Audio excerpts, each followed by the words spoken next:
Hi, everyone. Welcome to the ProductCon online panel discussion. Really excited to have you here. And today's topic is about achieving product market fit in saturated markets. And I'm really excited to speak to my panelists today.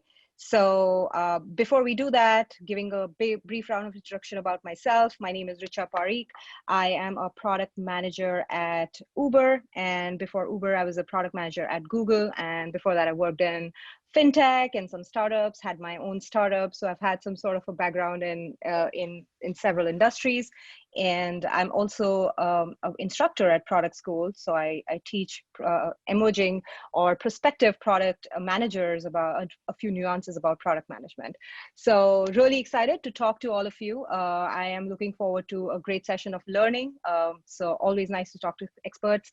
So with that, why not we kick off with a quick round of introductions, and I would love to start by hearing your thoughts after that about your thoughts on a product you worked on and something you've been thinking about. But before that, why not we go out with a round of introductions before we jump into our conversation? Great. Alex, why don't you start? You're alphabetically first. Yeah, let's do it. My name's Alexa Maturana-Lowe. I'm the director of the core experience at Fivetran. Fivetran is a startup. We're in the B2B SaaS space where we're moving data. So we're building automated data pipelines for any kind of company in any industry of any size. So folks can, on their own, without the help of an engineer, actually get the data they need for the purpose of analytics.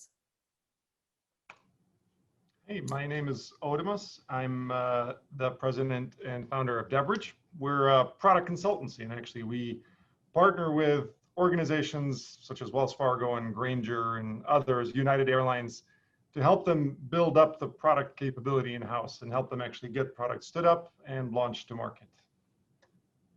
Cool. And I am Simone Barsky. I'm product director over at Discovery Inc., which is the home to Food Network, HGTV, Discovery, all of those really fun brands. And my background is really at the intersection of entertainment and utility. So previously at Sundance Now, Warner Brothers, People, particularly focusing on streaming services and media. Wow, what exciting, varied backgrounds. So thank you for sharing that. So before I start into more detailed conversations, I would love to start by hearing your thoughts about a product you have worked on and how you have been thinking about its product market fit. So we could go alphabetically again. Yeah, let's do it. So at Fivetran, I've been at Fivetran for about 2 years. We've had product market fit for our core product for about 3. So I came in to the happy position of already having an understanding of, our core use case. But in my tenure at Fivetran, I've actually been able to help identify a new use case for us to enter. And so we are now working to build out what we're calling our Powered by Fivetran use case, which is actually an embedded solution for a totally different buyer. Our core buyer and our core value is accelerating analytics for internal organizations. And we're moving into this new market of accelerating development for product and product teams, so that instead of building out pipelines to actually deliver data to their end users, Fivetran is going to be a part of that utility to do that. So that's a totally different use case. It's a totally different product. It's built upon our existing core solution. But in order to really identify, hey, this is something we should do. Hey, this is a new buyer we should go after. Hey, this is a new problem for us to solve. The first thing that we did was we identified, hey, this is a problem. We've talked to a bunch of customers and really understood, hey, how are they building SaaS application data into their user experience? and understood, hey, this is actually, 8 to 10 weeks of work to get this data into the user experience for a very high value resource and a really, a really expensive, long process. So, oh gosh, with that research, we understood there's value here. There's value here in solving this problem. And so all of that research and all of that understanding happened before we went and we tried to identify a solution. And so that's really kind of the methodology that we use to identify product market fit, is identifying the problem, identifying the value of solving that problem. And then after you kind of have those two pieces, actually building out a solution. Wow. So user research being a pillar of how you're making those decisions. Orimas, how has that been for you? Yeah, so obviously we're a consultancy, right? So I'll use a client experience because I think it's an interesting example. And one of our clients is Grainger, so they're in industrial supply, and they sell a catalog of over 5 million different products through their e-commerce experience. And they came up with the idea, or in general, they felt market pressure from players like Amazon coming into their space, because Amazon obviously encroaches on pretty much every single type of business that is operating in e-commerce. And so Grainger was looking at, how do you change the business model where you're going to become more competitive or harder to compete with for the likes of Amazon. So how do you differentiate that offering, right? Because if you play just on the technology space and just via e-commerce, that's a game that Amazon will always win, just because of the nature of the beast. Yeah. So, I'll kind of touch on prototyping a little bit, but for us, it was a lot about, how do you, instead of making assumptions around the benefit of the new business model or how industrial supply products should be sold online, how do you get to data-driven decisions? So we heavily leverage prototyping, but not just prototyping in early phases of the product, but prototyping out a data-driven experience, which we could then test with existing purchasing departments of major clients for Grainger, and not only test the prototype, but also test the similar workflow across Grainger.com current experience, the target future experience, as well as closest competitors like McMaster Carr. So we have purchasers, because we didn't want to bias data or bias results, so we didn't even tell them it was Grainger's future, right? It was an anonymous new product that was entering the market. So we didn't want to taint the data, and we didn't want to essentially influence the results that we were getting out of the prototyping. And so that was kind of the methodology that we used to isolate the feedback that was coming back from the prototype. Oh, that's exciting. We'd love to hear more about how that process went in as we proceed with the conversation, but thank you for sharing that. Simone, I'd love to hear your perspective and your thoughts on how you have been thinking through the same challenge. Sure. I think to reflect what Alexa and Orima said, I definitely believe research is the first step, the whole process of discovery. So sounds like they've already covered that. I think particularly in the media space where I'm working, there definitely is a saturated market, of course, of streaming services, and everybody is really competing to get your eyeballs, right? So there are a lot of competitors when it comes to distribution, app performance, but most importantly, content. So I would say over the course of my career, I've worked on projects that have either gained product market fit, lost it sometimes because of other competitors in the market and the way that content and licensing works, but also some that have just never found it. And I think experiencing all three of those conditions has been really important to me as a PM in understanding when do your theories go right and what kind of support do you really need in order to validate a product far enough to actually build it out. So yeah, I've experienced all three, and I definitely think research is like the number one thing that is important to put a lot of your efforts into to justify the rest of the process. Okay. Thank you. Thank you for sharing that. Absolutely. Can't emphasize enough on both like the research and understanding really what your customers want in order to build products for what really is solving a problem for them or an unmet need of theirs. So so let's dive a little bit more into this whole process. So I would love to hear some perspective on what should be the thought process about the product market fit, especially when a product is in a prototype stage. Is it, or do you think like at the stage of prototyping, it's really too soon to talk about product market fit? Like, how do you go about making that thought process happen? What goes on in your minds? I can jump in here. So I think it is never too early to think about product market fit. And I actually think prototyping, which when I think about prototyping is really related to usability and design, is already a little bit too late to be thinking about product market fit.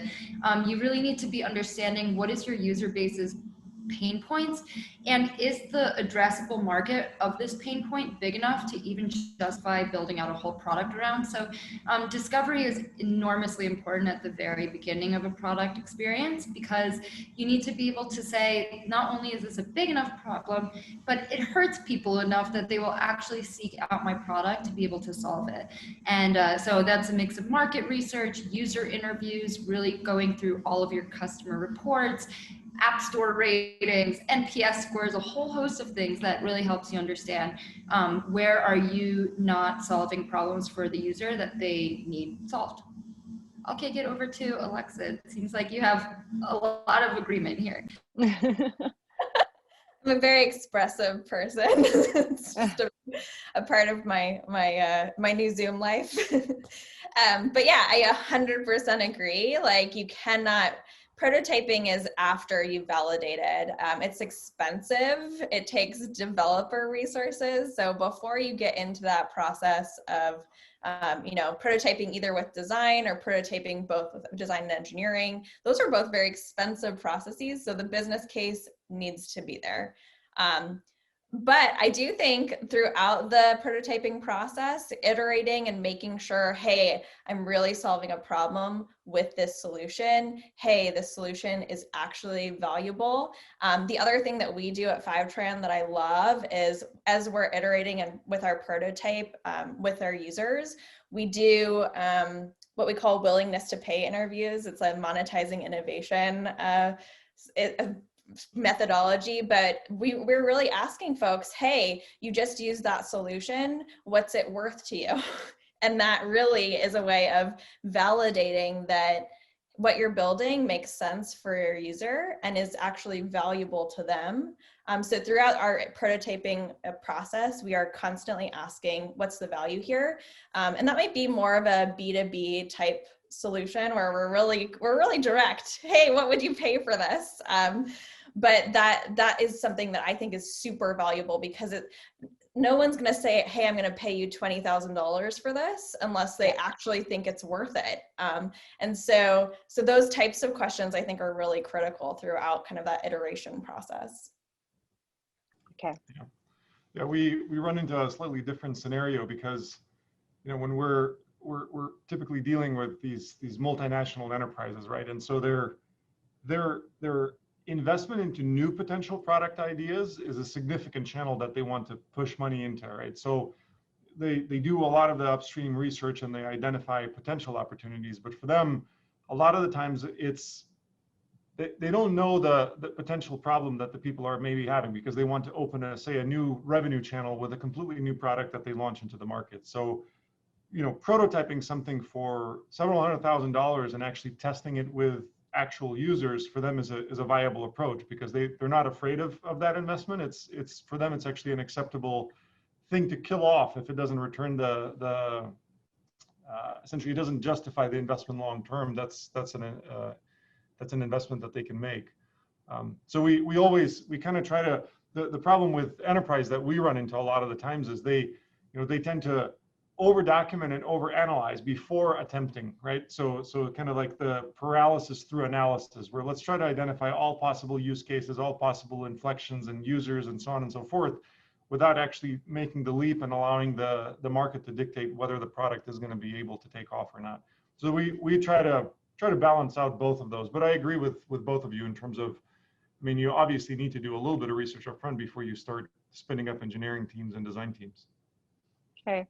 Yeah, absolutely. So yeah, I mean, this is something which is more of a recurring theme. We hear that everywhere I have also worked, it's more like, hey, understanding your users first, and then get into the whole realm of really investing all of those resources that you would that you mentioned, Alexa. But interesting take, Orimas, on how you tackled it at your end.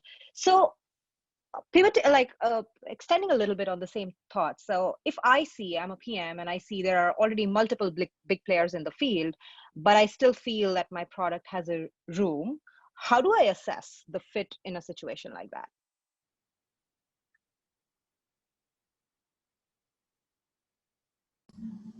I think I can take a couple of these and then I'll pass it on to the team. So, so we've played in this space. There's another product that we've built in the past, which was Service Bridge, and it competed in the field service industry. And so, servicing equipment out in the field, right? You go out with a mobile application, you're able to collect payment, you're able to complete work orders, things like that. And actually, we got into this industry a long time ago, and we were too slow in building that product up. And by the time that we really were, I would say, mature enough or had enough cash flow to continue investing into the product, the industry was then saturated with players like ServiceNow. And to give you an example, ServiceNow has an annual spend of $100 million running at a loss. Try competing with that, right? So that when we looked at that, and in general, when you look at a product market fit and you look at a saturated market with other players, you have to weigh, all right, who are the other players and what type of investment are they actively making, right? Now, if they're sufficient business that is running on their, they have a healthy P&L, they have profitability, that's fine. But if you have like outliers that have venture money being poured into them by hundreds of millions of dollars in a year, that is probably a test of your own appetite, right? You're going to go, okay, well, can we invest close to that? Because that would probably indicate whether you can compete or not in that type of saturated market. So that's our experience of, you sometimes realize that, well, competing on a level playing field, it's completely impossible if there's essentially a giant that is spending tens of millions or hundreds of millions of dollars a year in dominating that particular market. Yeah, absolutely. Alexa, what are your thoughts on that? Yeah, absolutely. So Fivetran we are in a highly saturated market. We have incumbents like Informatica and Talend that have been around for 20, 30 years and charge our comparable customers, millions of dollars for a pipeline solution. And we have other types of kind of startups in the space that are also bidding for the same users and trying to solve a similar problem. Fivetran is very different philosophically than the incumbent. So our incumbent solutions are really time intensive to set up and build. So Informatica, for example, you'll see at enterprise companies, there's administrators whose full-time job is dealing with Informatica and Talend. And so our kind of product philosophy and what we have in market is really different than the incumbent technology, because it just requires 5-minute setup, 0 configuration, 0 maintenance. So we kind of carved a space within the market for something that is different. And generally that is really appetizing for a non-enterprise buyer that doesn't already have Informatica or Talend, because it's, oh my gosh, the biggest project to go into your technology stack and rip out a piece of technology and put in a different one. That's like, oftentimes a multi-year project. So we've kind of carved out that different space where we're solving the same problem. We have a tool that does pipelines on your behalf, but it does it in a much easier, lower cost way. So that kind of built a little space within a really saturated market for our solution. And what then we saw, oh gosh, there's a lot of other people who see that space and are adding in their solutions. So the folks like Illuma and Stitch came into that market as well. And what we now have is kind of a funny situation where those startup technologies that are really comparable to what we do have gotten purchased by different solutions. So now we're kind of alone in this space as an independent company. Illuma was purchased by GCP. Stitch was purchased by Telend. And I think, like Arima said, you really have to look at how much these companies are investing in their technology and what is what you're doing comparable. So if we look at Stitch, for example, that was purchased by Telend, it's actually what they're doing is they're running that business at a loss and they are not investing in it. So if you look at their changelog or the release notes for 2020, there's like 6 entries. And if you look at our changelog and our entries, there's like, 50, 60 per month. And so we really have kind of a different position in the market in terms of the strategy and kind of how our company is operating that's very different than some of our competitors. So and you're able to retain that speed to market too, right? With like you were saying, with those releases, you're able to hit much faster as opposed to those large entities. Totally, exactly. And we're keeping our solution very differentiated with all those releases. So, the reliability is a lot better. We're keeping up with, updating in relation to kind of the sources that we work with. We're adding new features. And so that just kind of continues to build out, hey, there's a space for us in this highly saturated market. We're doing something different. Okay, so you found a way to differentiate yourself, even though you were surrounded by giants and experts in the field that you operate in. That's super exciting. Simone, what about you? Yeah, I think doesn't matter which market you're looking at, or B2B, B2C, whatever model you're following. The 2 things that you always need to consider when you're assessing if there's a space for you in that market is, what are the table stakes that the users are expecting if you enter this market? So for example, if you are trying to launch a new social media app, you have to understand that anyone going into a social media app is going to expect commenting, some kind of interaction and moderation, some level of quality, right? So those table stakes, you really shouldn't even get into the market unless you're ready to hit them. And then you, as Alexa and Armas talked about, really, what is the unique value prop that you're bringing that doesn't exist in the market? It's okay to go into a niche, but and work on something that's really uniquely yours, but you always have to assess, is the market big enough for that particular niche? And in building all of the things required in table stakes, is it going to be worth it in the end for this unique value prop to come out in the market? It's always assessing, like, is it worth the amount of money it's going to take to buy it, maintain it, and acquire users for? Okay.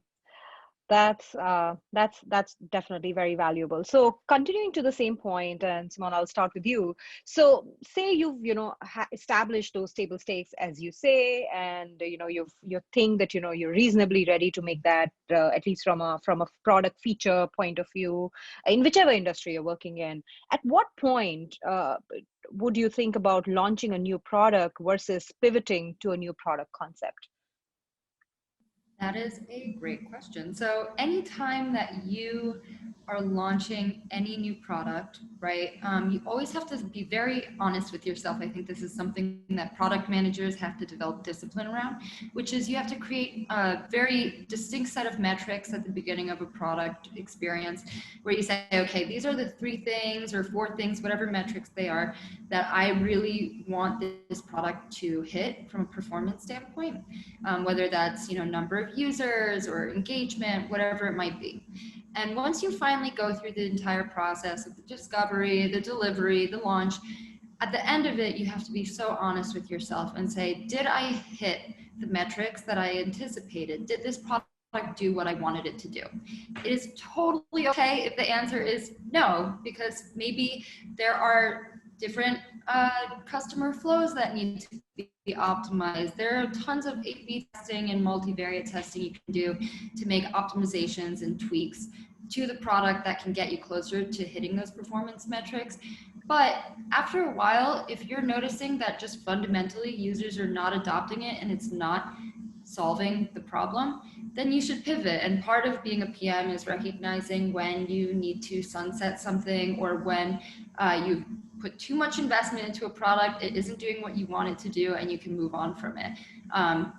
Yeah, and part of that is also just not getting too attached to your own ideas, right? I think pivoting is a really hard but really important skill to develop that is easiest when you base it off of metrics. Okay. Can I add something on metrics? One thing Of that course.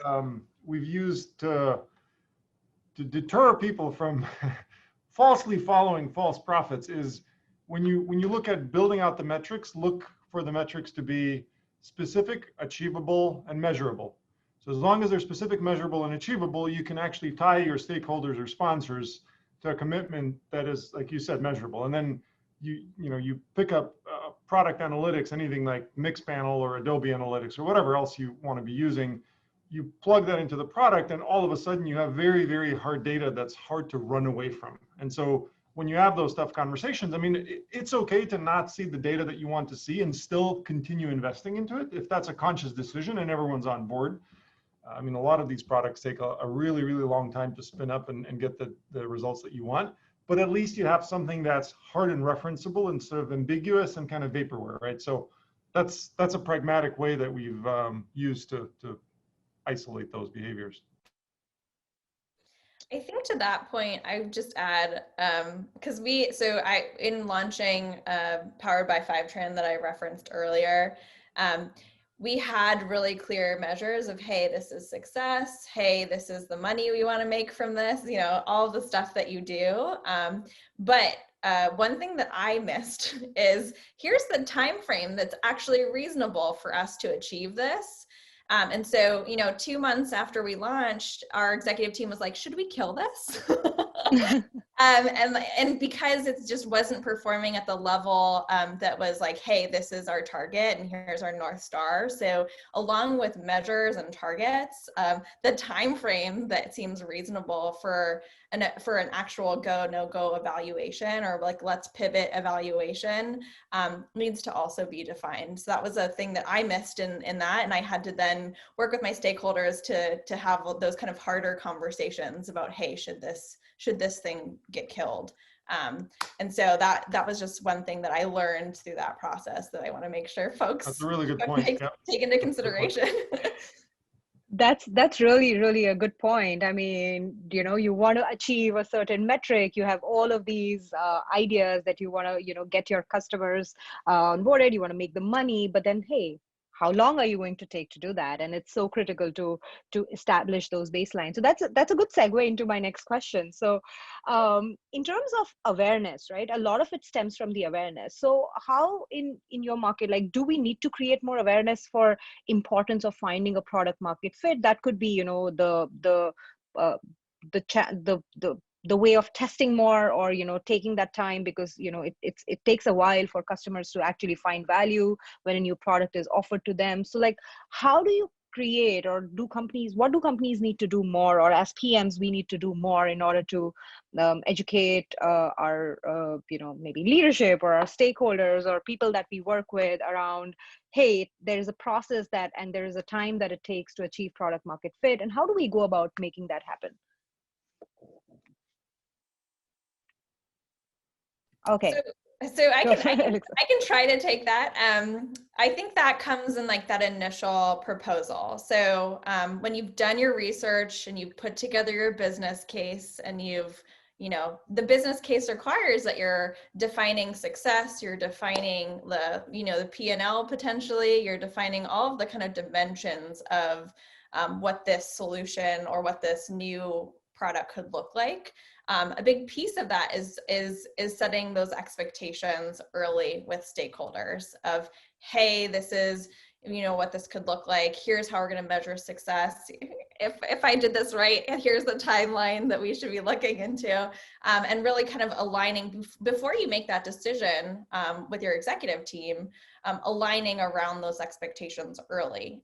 So in my experience, it's in that initial kind of proposal that you're giving to the stakeholders to build the business case to get the financing for a whole new thing, that you should be kind of making those expectations known.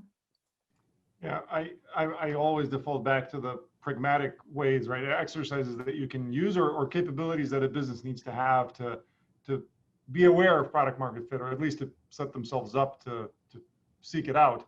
So the number one thing is we always recommend that service design become an exercise that an organization routinely runs, so that anytime you look at the service that you're trying to build a product for, you can run a service design exercise and actually map out all of the pain points in that particular service, whether it's an automation play, user experience play, self-service, whatever happens to be the priority.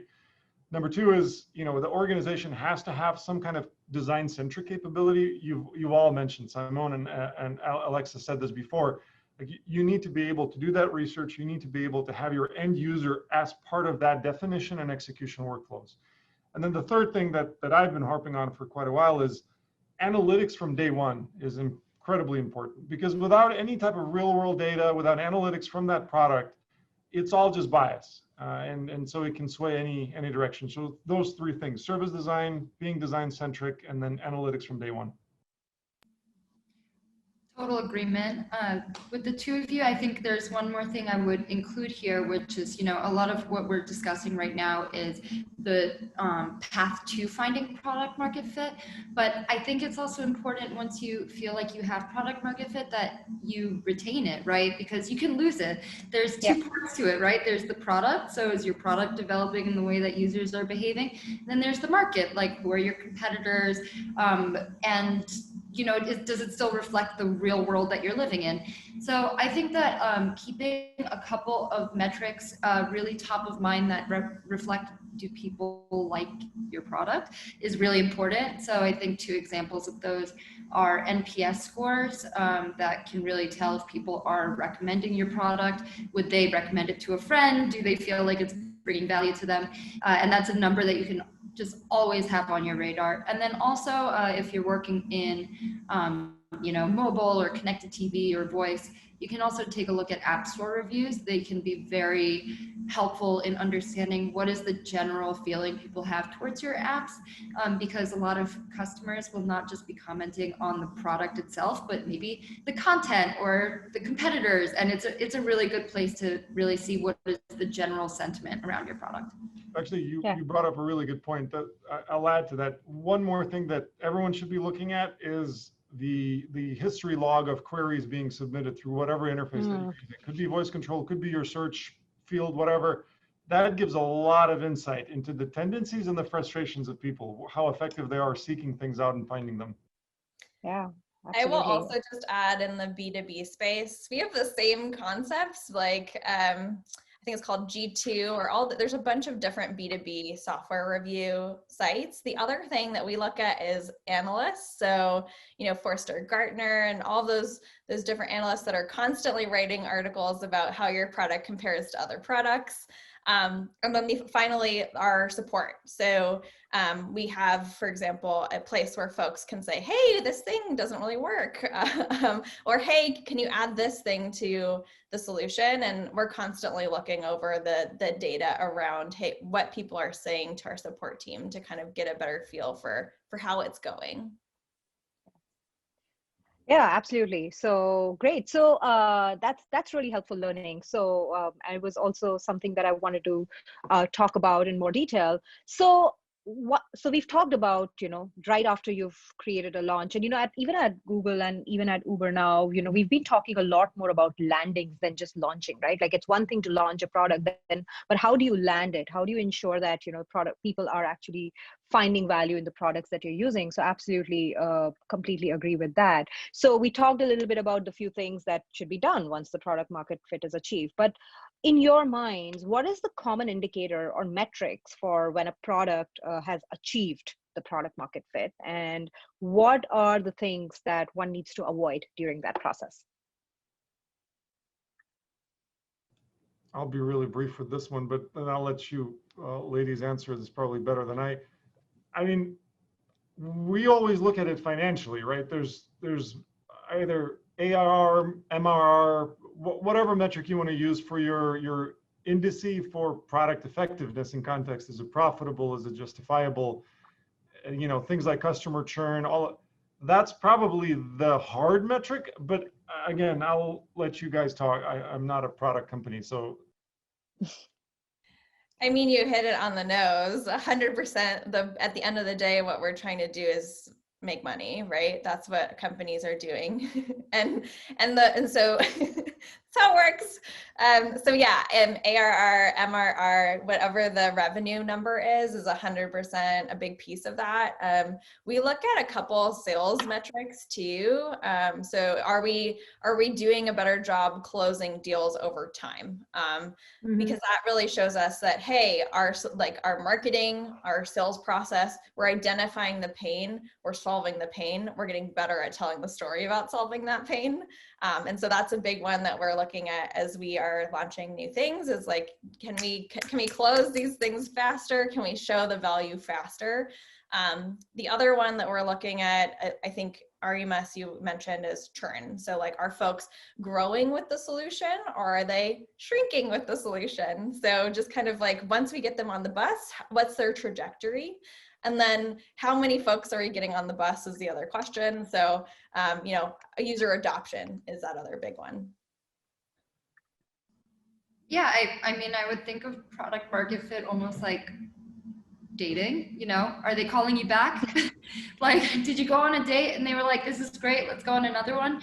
I think retention is probably the best indicator of if people like you, if they return and they think their last experience was good enough to warrant another one. So anything related to retention could be churn, return visits, time spent, anything like that. The metric is up to you, but that general engagement metric is really important. One more thing I wanted to mention, because I remembered, we've been in a few experiences where our client, a major financial services institution, dominates the market, owns the market, essentially majority owner of the whole market, and is unaware when new startups and new investments being made by the VC are starting to nibble at their heels. So one of the things that we've seen be successful, and I think everyone should do with whoever is running product, is you need to be constantly scanning for the landscape, right? For the people that are emerging in the market, but then also keep a separate backlog of product debt, not just technical debt, but product debt. How is your product accumulating debt in context to the competitors that are out in the space? Because it's very, very easy to lose dominance in the current market. I mean, all of us are seeing this happen on a daily basis with the major players out there. Yeah. So keeping a tab and keeping a pulse of what's going on around you. So that's super helpful. And one question that gets or statement that gets said around a lot, and I've heard it many times myself. I've read it in a few blogs. A lot of experts say that customers don't know what they want until we show it to them. What are your thoughts on this statement, like especially in the context of, hey, we already have these products that people are using, so there's definitely a pretty saturated market, but then you come here with your own brand new value prop, something that sets you apart, and then telling customers that, hey, this is what you really need. What do you think about customers not knowing what they want until we tell them? Yeah, I think we run into that a lot at Fivetran, because I think in general, when a customer is thinking about, hey, I have this problem, their solution is oftentimes, I need a lot more configuration. I need a lot more control over the solution and exactly how, what data goes where. And configuration is usually the solution that our users come to. And like I mentioned earlier, our value proposition is zero configuration. And so I think oftentimes a user comes to Fivetran and says, I need to be able to configure this thing. And then it's our job to think through, okay, what's the problem they're trying to solve there? Like, why are they asking for this additional configuration? How could we solve this problem in a non-configurable way, or a super easy to use way? So what I find is usually I'm the filter through which then we have to think of a different way of solving a problem. And then we present that different solution back to the users. And usually those types of solutions work fine. So for me, a user is asking for us to solve a problem in a specific way, but it's really just problem identification in general. When we're having those conversations, they're like, hey, I need this button. And we're like, cool, yes, you do.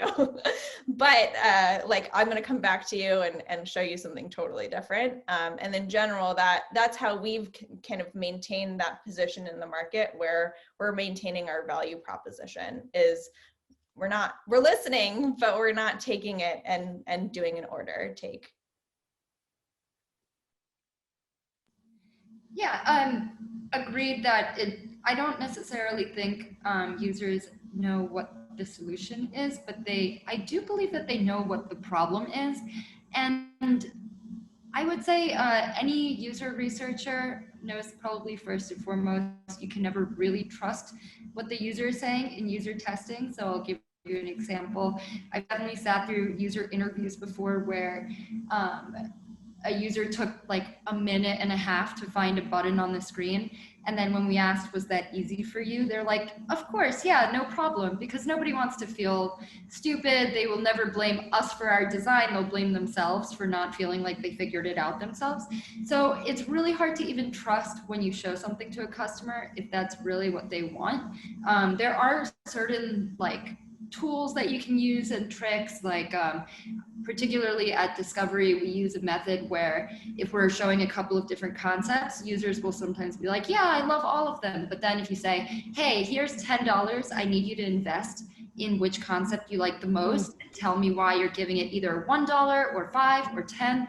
Then once you start getting into the why is really when you start understanding if it's going to solve their problem, as opposed to them just saying that they like it because they don't want to make you feel bad. So even, this idea of customers don't know what they want until we show it to them. Even when you show it to them, you still have to keep prying and making sure that what they're saying is actually reflective of their real motivations. Yeah, Alexa and Simone said it best. I mean, people want to get things done. They don't necessarily know how to get it done. And it's our job as product people to design, train, and change, right? And so we can route them into that better world through the product. We don't necessarily have to have them know how to do it. Yeah, absolutely. Great point. So Simone, I want to ask this question. I want to start by asking this question to you, since you mentioned about, the processes that you have at Discovery being a large org in itself. So do you, or how do you approach the S-curve of product development in a large corporation like yours, Discovery, when there are so many invested teams and management and, processes, especially as companies grow, processes grow with them? How do you continue to do this product development in a large scale corporation like Discovery? And then I would love to hear thoughts from Alexa and Orima's on how you do it in your respective orgs. Sure. So I believe, the S-curve is acknowledging that the pattern of adoption starts slow with like early innovators, and then there are adopters, and then it kind of hits a wall. I would say that actually by having such a big organization that has really built out like financial teams, legal teams, et cetera, that once you start looking at financial modeling, especially for something like subscription services or video services, that everybody pretty much understands that it takes time to get these sorts of things out to market, and then there needs to be a lot of acquisition, there needs to be a distribution plan, and that there is only so much of an addressable market, especially when you're talking about a saturated market. So I think upfront, even just outside of product, I think marketing, finance, all of these teams really work on that S-curve model to begin with. So I think it's expected at this point, especially if you're talking about subscription, because churn, and lowering your CPAs and all of those things, they're pretty distinct formulas for those types of products in the market. I'll kick it over to, oh, sorry, go ahead. So it comes in at an advantage sometimes, having all these processes set up in place. Absolutely. And I think that especially when you're talking about media, there are so many competitors to be looking at that it tends to follow similar patterns that everyone's sort of on board with already. Yeah. Alexa, how about you? In your experience, does Fivetran also work on a specific S model? How do you navigate across that? Is there a lot of dependencies from different teams? How does it work?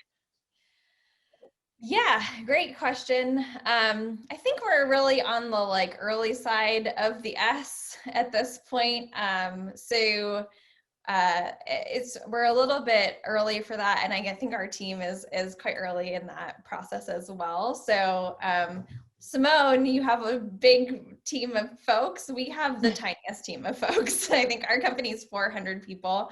And so it's a little bit of a different paradigm. I will say, like I've worked at Pandora, and that's definitely, we were on that S curve. We were doing a lot of M&A to stay ahead of the market. We were, doing a lot of kind of like adding additional things to kind of like keep people going. And so I think it really depends on where you are in your life cycle of your company, how focused you are on the idea of an S curve. At this point at Fivetran, we are Series C, and we're like really focused on, the acceleration path. So it's kind of like, we'll see. I think in a couple of years, we'll start thinking about, hey, what do we need to do? Like, what kind of M&A do we need to do? What kind of acceleration do we need to do to, keep our position? We deal with a slightly different aspect of that problem, in that we're usually pulled in to organizations that are classically not product-centric organizations. They're either large services businesses or manufacturers or aviation companies or banks. And it's fun to do the innovation work, and it's fun to come up with a product idea, but none of those things can really come to life if an organization doesn't long-term switch to a product-centric company, right? So everyone talks about it. Everyone talks about transformation, everyone talks about how Uber disrupted transportation, how Airbnb disrupted hotels, and so on. But all these businesses, fundamentally, they need to adopt a product skill set. They need to go through an organizational change process. They need to adopt process. They need to become mature in the way that they use product design, the way they mature their product management skill set, the way they even implement like engineering best practices of, how do you build out a testing strategy and defect prevention strategies, things like that. And then, as you go from there, then you really need to track your change metrics in the organization, because if you don't get that skill set in-house, it's not a product. It's a piece of software that will become legacy within a matter of a few years. So, and not a lot of businesses do that. Thank you for sharing that. I absolutely. To ask a more, more question, which is more related to the current times. We are all in this middle of unusual times, right? Like there's a global pandemic, and the world around us has changed, and how, and in the light of uncertainties like this, in the middle of a global pandemic, how do these events like these, global pandemics, uncertain market situations, actually impact the process of finding a product market fit? And what key considerations should product managers or companies be making in unusual times like these? So I can speak on behalf of the lifestyle department over at Discovery Inc., where we're in a very unique scenario because we focus on food and home. And in the last 6 months or so, people are cooking more than ever, and they're stuck at home, so they're doing project planning for their home more than ever. So one thing I'm really proud about the organization for during this time is that they've become incredibly creative about the way that they're pumping out new content for these particular verticals. We have literally hundreds of hours of new content from different chefs and talent actually just cooking in their homes. And our kitchens are constantly drumming up new recipes for people to cook during COVID. So really understanding how does user behavior change given the current climate. But that being said, I would say we're luckier than most industries because we are so intimately home focused.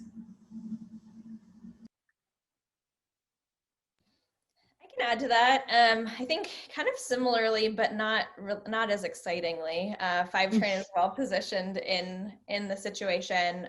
A lot of folks are potentially more so at home, and they're like, how do we get the data we need to make sure that our business is actually working as efficiently as possible? Because, oh my gosh, we're in the furniture vertical, and furniture has just died. Or whatever the industry is. I'm in travel, and travel has also just died. And so a lot of our customers are actually like doubling down in data, because data is really what informs process efficiency and cost savings.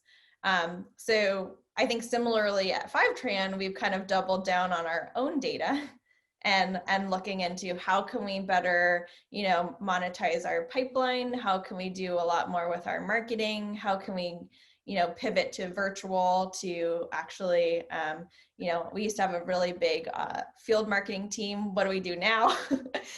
And so a lot of that, I think the idea of using data in this time is really critical to inform both how do we make more money when we actually need to be making a little bit more money, or how do we save money where we were spending too much previously.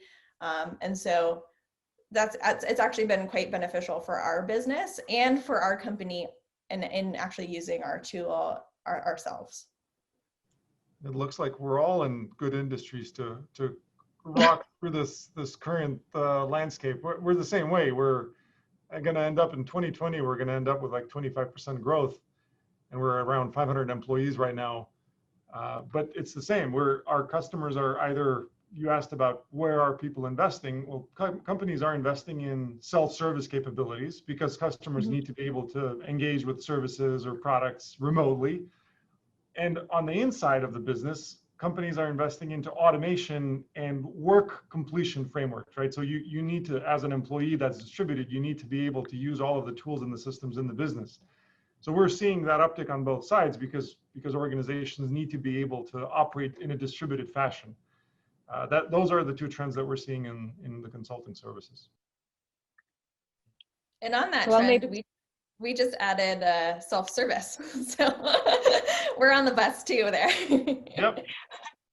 Yeah, so there's actually a great learning about, how companies can pivot and, think about, again, meeting the needs of the customers. Their needs could change in events like these, and how can we continue to be creative about making those pivots happen and ensure that, again, we continue to serve the customers.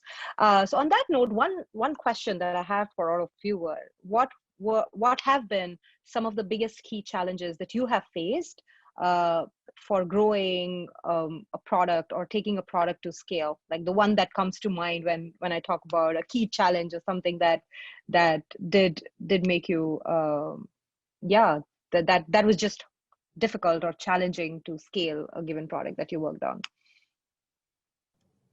I'll start this one. So we've been in a couple of rollouts for multi tens of millions of dollars programs, and the one thing that drastically changes in the product from that early stage, get the first set of features, the MVP out to market, get those initial wins, is that with product maturity, speed decreases, and it's an inevitable decrease in speed. It happens naturally because you have much more orchestration, you have multiple pods that are contributing into your roadmap, you have branching and conflict resolution, and you have production that you need to support, and so on and so on. And there's all of these are dragging at your attention. And so I think one of the most important things is to have a solid communication strategy with internal stakeholders and sponsors. One, so they understand how velocity is going to change as the product matures. But then two, to also have a communication strategy with your constituents who you're building the product for. And a good way to do that is to have a public roadmap, and use things like feature vote or whatever else to engage with your constituents to demonstrate how you're actually still addressing their needs and still trying to be fast. Because again, as you move through that startup to mature product, established platform, those things will change. Simone, what about you? Very specifically for subscription businesses, I think a lot of them have very similar issues going to scale because when you are building a subscription product, and when I say subscription, I mean people are paying, let's say on a monthly basis, $5, whatever it might be, from the very beginning, your MVP has to be pretty loaded with features, right? Because somebody has to justify being able to pay for this month after month. And not just features, but particularly in media content, you know, if there's a month where there aren't movies or TV shows or whatever it might be that people want to engage in, they will churn out. So there's like a constant building of this feature and user value. So I think that scaling subscription products can just be like a really heavy upfront cost and a lot of investment upfront just to get to the sort of table stakes level that people are used to when they're paying for subscription services like a Netflix or HBO or whatever it might be. So yeah, the competitive marketplace is pretty tough when it comes to that, and that will definitely keep you from scaling if you can't meet those demands from user. I think related to that point, for Fivetran, what we've had to do is really double down. I think Arimas, you were mentioning software development best practices. So, you know, we built this this amazing solution that's like fits a need in the market, but we also did not yet have like super robust software development processes that as you're scaling and you're growing and you're getting a ton more, you know, enterprise customers, they kind of expect the best of the best in terms of how you're releasing, the quality that you're providing in every release, all of those things. So that's been a really strong focus for Fivetran is how do we get those like best of class software development processes and release processes so that we are constantly delivering at the quality that we need for these new customers that we've gotten. So reliability has just become so much of a focus for our tool, both because that's a big piece of our value proposition is we are providing you a service that you don't have to think about. So if it's not reliable, you have to think about it. So that's kind of been the big focus for us as we scale is how do we get the best practices into this process so that folks don't have to think about our product. At the beginning in the prototype phase, you don't have to think about that. But as you're really maturing and getting into bigger and fancier, higher expectation customers, that's definitely something that it has to become kind of in the forefront of your process. Great.